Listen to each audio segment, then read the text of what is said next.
Good morning, students. Today we are going to learn transfer and transmission of shares in case of company law.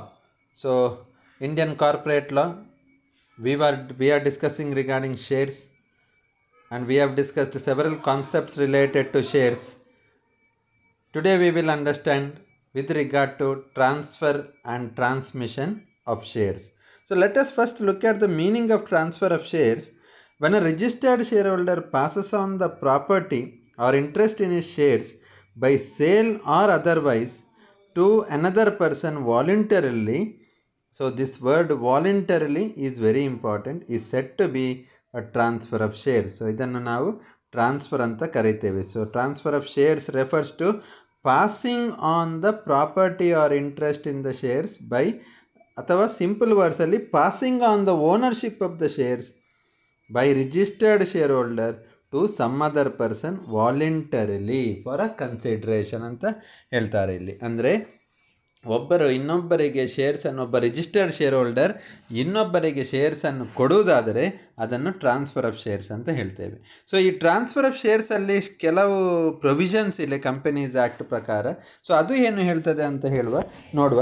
So company should not register a transfer of share the proper instrument of shares duly stamped and executed by the transferor as well as the transferee and being delivered to the company along with the relevant share certificate. ಇದು of course ಇದು ಹೀಗೆ ಆಗೋದಿಲ್ಲ. ಈಗ sale ಅಂದರೆ transfer ಮಾಡೋದು share certificate ಎಲ್ಲ ಇಲ್ಲ physical. ಆದರೂ ಕೆಲವು ಪ್ರೊವಿಷನ್ಸ್ ಕಂಪನಿ ಏನು ಹೇಳ್ತದೆ ಅಂದರೆ ಹೀಗೆ ಮಾಡ್ತಿರಬೇಕು. ಅಂದರೆ ಅವರು ಯಾವೇ ಒಬ್ಬರು ಟ್ರಾನ್ಸ್ಫರ್ ಮಾಡಬೇಕಾದ್ರೆ ಅವರ ಟ್ರಾನ್ಸ್ಫರ್ ಡೀಡನ್ನು ಮೂಲಕ ಅದನ್ನು ಟ್ರಾನ್ಸ್ಫರ್ ಡ್ಯೂಲಿಗೆ ಸ್ಟ್ಯಾಂಪ್ ಮಾಡಿ ಎಕ್ಸಿಕ್ಯೂಟೆಡ್ ಇದು ಮಾಡಿ ಆಮೇಲೆ ಆ ಶೇರ್ ಸರ್ಟಿಫಿಕೇಟನ್ನು ಕಂಪನಿಗೆ ಕಳಿಸಬೇಕು. Application of transfer of shares must be made. Okay, ಅದು ಮಾಡಬೇಕು in the printed form prescribed by the government. And in case of a company shares listed in the stock exchange, then after the date of present transfer, instrument of transfer should be presented for registration after the date of presentation of the instrument of transfer to the due prescribed authority for stamping. So ಎಷ್ಟು facility, ಎಷ್ಟು provisions ಉಂಟು ನೋಡಿ. ಆಮೇಲೆ application for the transfer of shares can be made either by the transferor or the transferee. ಮತ್ತು transferor makes the application for the transfer of shares relates to the party partly paid up shares. Company should give notice to the transferee partly paid up shares ಆದರೆ. ಮತ್ತು transferee makes the application for the transfer of shares. Company need not give any notice of the transferor whether transfer of shares to the fully paid or partly paid shares if transferee makes the application. Okay, transferee application ಹಾಕುವುದಾದರೆ ಶೇರ್ಸಿಗೆ. After the receipt of the application of transfer, board of director decides to accept the transfer with the relevant share certificate should be get ready for the delivery. So directors ಏನು ಮಾಡಬೇಕು, board of director accept ಮಾಡಬೇಕು. The directors of a company have a proper authority power. Okay, they will have a power to refuse the transfer of shares also. ಅವರು refuse ಮಾಡಬಹುದು transfer ಅನ್ನು register ಮಾಡಲಿಕ್ಕೆ in the interest of the company. Okay, when the board of director decides not to register the transfer, company must give a notice of the board refusal of the register the transfer to the transferor and the transferee within the 2 months of the date on which instrument of transfer has been delivered to the company. So ಅದನ್ನು refuse ಮಾಡಿದರೆ ಆ refusal ಅನ್ನು ಹೇಳಬೇಕು ಈ 2 ಮಂತಿನ ಒಳಗಡೆ transferor ಮತ್ತು ಟ್ರಾನ್ಸ್ಫರಿಗೆ. ಮತ್ತು when the board of director refuse to register the transfer, if they fails to send a notice of refusal to the registrar within the prescribed period, ಅಂದರೆ 2 months ಹೇಳಿದ್ದಾರೆ, to the transferor or the transferee can make an appeal to the national company law tribunal against the refusal of the board. ಅವರು 2 ಮಂತಿನ ಒಳಗೆ ಕಳಿಸದಿದ್ದರೆ ಅದನ್ನು ಅವರು ಹೇಳಬಹುದು, ಇಲ್ಲಿ notice ಕೊಡಬಹುದು ಕಂಪನಿಗೆ ಅಥವಾ ಅವರು ಲಾ ಫೈಲ್ ಮಾಡಬಹುದು. So directors have a power. ಇದೆಲ್ಲ ಆಯಿತು ನಮಗೆ. So when the appeal is made ಆಯಿತು. ಓಕೆ, ನಾವು all the proceedings relating to the appeal are registered okay, are regarded as confidential. So ಎಲ್ಲ ಇದರದ್ದು ಇದು regarded as a confidential matter. So confidential ಆಗಿರಬೇಕು. ಮತ್ತು ಏನು ಈ powers of the board of directors with regard to transfer ಅಂತ ನೋಡಿದರೆ, so when the transfer instrument of transfer is incomplete or defective or not properly stamped, then it is not in the prescribed from, ಅವರು ಆಗ ಇದನ್ನು refuse ಮಾಡಬಹುದು transfer of shares ಅನ್ನು, ಯಾವುದು instrument of transfer correct ಇಲ್ಲದಿದ್ದರೆ. ಮತ್ತು second reason ಅಂದರೆ, ಒಂದು partly paid shares are to be transfer to the person who the opinion that financially incapable of paying the remaining call money, ಆಗ ಕೂಡ ಇವರು refuse ಮಾಡಬಹುದು ಟ್ರಾನ್ಸ್ಫರ್ ಅನ್ನು.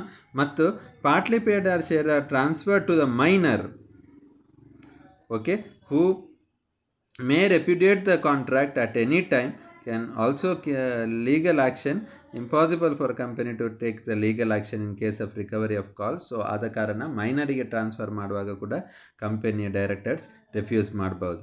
ಮತ್ತು ವೆನ್ ದ ಟ್ರಾನ್ಸ್ಫರಿ ಅಂದರೆ ಯಾರಿಗೆ ಶೇರ್ ಟ್ರಾನ್ಸ್ಫರ್ ಆಗ್ತದೆ ಅವರು ಅನ್ಸೌಂಡ್ ಮೈಂಡ್ ಅಂತ ಗೊತ್ತಾದರೆ ಕಂಪನಿಗೆ, ಅವರು ಕೂಡ ಹಾಗೆ ಮಾಡಬಹುದು.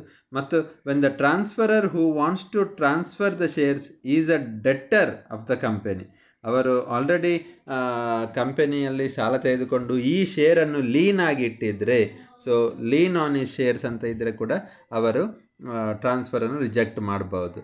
ಓಕೆ, ಮತ್ತು when there is an outstanding call on the shares which are due which are to be transferred. So transfer ಮಾಡುವಂಥ ಶೇರ್ ಔಟ್ಸ್ಟ್ಯಾಂಡಿಂಗಲ್ಲಿ ಕಾಲ್ ಪೇ ಮಾಡದಿದ್ದರೆ, ಅದು ಕೇಳಿದ್ದಾರೆ, ಕಾಲ್ ಆಗಿದೆ but they have not paid ಅಂತ ಇದ್ದರೆ ಕೂಡ ಅವರು ಇದು ಮಾಡಬಹುದು. ಮತ್ತು when the directors feel that propose transfer would harass the management ಆದರೆ ಕೂಡ ಅವರು ಇದು ಮಾಡಬಹುದು, ರಿಜೆಕ್ಟ್ ಮಾಡಬಹುದು, ರೆಫ್ಯೂಸ್ ಮಾಡಬಹುದು ಶೇರ್ಸನ್ನು. ಮತ್ತು on the reasonable and equitable ground, that is on any ground which director feels best in the interest of the company, can also refuse the transfer of shares. So idu power of the director in refusal of transfer of shares. Now let us look at the transmission of shares. Transmission andre enu? So transfer andre enu? Voluntary agi obba registered shareholder shares annu innobbanige koduvantaddu for a consideration. But transmission refers to passing of the property or interest in the shares by operation of law and not by sale by the original owner on the happening of events such as death, insolvency, lunacy of a shareholder to his legal representative. ಅಂದರೆ ಈ transmission ಅಂದರೆ ಇದು compulsory ಆಗುವಂಥ share transfer process ಒಬ್ಬರಿಂದ legal ರೆಪ್ರೆಸೆಂಟೇಟಿವ್ಗೆ ಆಗುವಂಥದ್ದು. ಯಾವಾಗ death ಆಗುವಾಗ, insolvency ಆಗುವಾಗ, ಲೂನೆಸಿ ಆಫ್ ರಿಜಿಸ್ಟರ್ ಶೇರ್ ಹೋಲ್ಡರ್ ಆಗುವಾಗ. ಸೊ ಅದನ್ನು ನಾವು ಟ್ರಾನ್ಸ್ಮಿಷನ್ ಅಂತ ಹೇಳ್ತೇವೆ. ಸೊ ಕ್ಯಾರೆಕ್ಟರಿಸ್ಟಿಕ್ ಅನ್ನು ನೋಡುವ ಟ್ರಾನ್ಸ್ಮಿಷನ್ ಅಂತ ಇಲ್ಲಿ ಉಂಟು. ಟ್ರಾನ್ಸ್ಫರೇಷನ್ ಇದು characteristic. So takes place either on the death or insolvency or lunacy of the original owner. ಮತ್ತು it involves passing of the property in shares held by the shareholder to his legal representative. ಇದು ನಿಮ್ಗೆ ಗೊತ್ತಿರಬೇಕು, legal ರೆಪ್ರೆಸೆಂಟೇಟಿವ್ಗೆ ಅದು ಆಗ್ತದೆ. ಮತ್ತು ಇಲ್ಲಿ first one ಕೊಟ್ಟಿದ್ದಾರೆ, it is passing the property by the operation of law. So law ಪ್ರಕಾರ ಆಗುವಂಥದ್ದು. ಸೊ ಆಮೇಲೆ ಇದು ಫಸ್ಟ್ ಸೆಕೆಂಡ್ ನೋಡಿದ್ದೇವೆ ನಾವು. ಥರ್ಡ್ ಇದು for the legal representative. And transmission of shares is an involuntary assignment of the shares. ಅಂದರೆ voluntary ಅಲ್ಲ, law ಮೂಲಕ ಆಗುವಂಥದ್ದು, ಡೆಲಿಬರೇಟ್ ಸೇಲ್ ಅಲ್ಲ ಇದು. So there is no formal instrument of transfer in case of transmission of shares. So ಇಲ್ಲಿ instrument transfer of ಇಲ್ಲ, instrument of transfer. And there is no consideration involved also. So consideration ಇಲ್ಲದ ಕಾರಣ stamp duty ಎಲ್ಲ ಅಗತ್ಯ ಇಲ್ಲ ಇಲ್ಲಿ. So there is no stamp duty in case of transmission of shares, no formal instrument of transfer also. But ಇಲ್ಲಿ articles of association ಏನಾದರೂ demand ಮಾಡಿದರೆ ಇಲ್ಲಿ ಇರಬೇಕಾಗ್ತದೆ. ಮತ್ತು the legal representative become the entitled to any shares of transmission, enjoy all the rights and privileges. So ಎಲ್ಲ ಏನು dividend ಸಿಗುವಂಥದ್ದು, bonus ಸಿಗುವಂಥದ್ದು, original share ಹೋಲ್ಡರ್ಸಿಗೆ ಏನು ಸಿಗ್ತದೆ ಅದೆಲ್ಲ ಅವರಿಗೆ ಸಿಗ್ತದೆ. ನಾವು the most important point from this particular concept is difference between transfer and transmission. Transmission ಮತ್ತು ಟ್ರಾನ್ಸ್ಫರ್ನ ನಡುವೆ ಇರುವ ಡಿಫರೆನ್ಸನ್ನು ನಮ್ಗೆ ಗೊತ್ತಾಗಬೇಕು. ಸೊ ಅದನ್ನು ನೋಡುವ ಈಗ. So transfer of shares is the result of voluntarily and deliberate act of the holder of shares, whereas transmission is compulsory on the part of operation of law. So law prakara aguvanthaddu. So transfer of shares is common general method of passing the property from one person to another person, but transmission only takes place on certain special circumstances like death, insolvency, lunacy of a shareholder. ಆಮೇಲೆ third one transfer of shares is a voluntary act by the parties. So there must be adequate consideration ಇರಬೇಕಾಗ್ತದೆ. But ಇಲ್ಲಿ consideration ಇಲ್ಲ. So consideration ಇಲ್ಲ, ಯಾಕಂದರೆ ಇದು transmission ಒಂದು share ಹೋಲ್ಡರಿಂದ legal ರೆಪ್ರೆಸೆಂಟೇಟಿವ್ಗೆ ಆಗುವಂಥದ್ದು. So ಆದ ಕಾರಣ ಇಲ್ಲಿ ಕನ್ಸಿಡ್ರೇಷನ್ ಇಲ್ಲದ ಕಾರಣ ನೆಕ್ಸ್ಟ್ ಬರುವಂಥದ್ದು ಸ್ಟ್ಯಾಂಪ್ ಡ್ಯೂಟಿ ಇರ್ತದೆ ಟ್ರಾನ್ಸ್ಫರಲ್ಲಿ, ಬಟ್ ಟ್ರಾನ್ಸ್ಮಿಷನಲ್ಲಿ no stamp duty. Transfer of shares ಅಲ್ಲಿ instrument of transfer is required, but transmission of shares ಅಲ್ಲಿ no need for instrument of transfer. Transfer of shares, as soon as the transfer is complete, the liability of the transfer ceases completely. ಅವರಿಗೆ liability ಇರೋದಿಲ್ಲ. But in transmission of shares are transmitted continue to the subject of liabilities of the original share holder. So ಈ ರೀತಿಯಾಗಿ today we have discussed with regard to transfer and transmission of shares.